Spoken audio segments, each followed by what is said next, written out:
as well.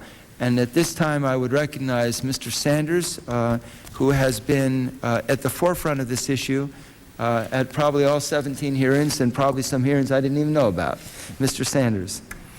Thank you very much, Chris, and congratulations to you and your staff for doing something that's very important, and that is reminding the men and women who are suffering from Gulf War illness that we have not forgotten and we are not going to give up on this issue.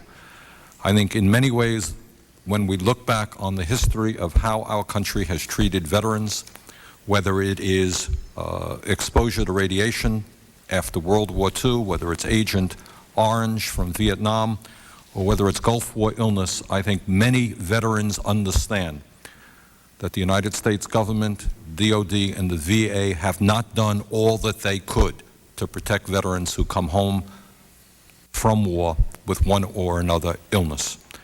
And it's no secret, if one reads the transcripts, that I have been less than impressed by the work of the VA and DOD in responding to the pain. What Chris has just said is that time after time, meeting after meeting, we have heard people coming up here talking about terrible ailments. I have held a number of meetings in the state of Vermont, a small state that did not send huge numbers of people over to the first Gulf War, and we heard from hundreds of people who had one or another serious problems. Also, what is important about this whole debate is if we can get a better understanding of the causation of Gulf War illness and the impact that chemical exposure has on human health, we're going to learn a heck of a lot in terms of civilian problems as well. This is not just the military problem. There's a lot to be learned about how people in this country who are not in the military become ill as well.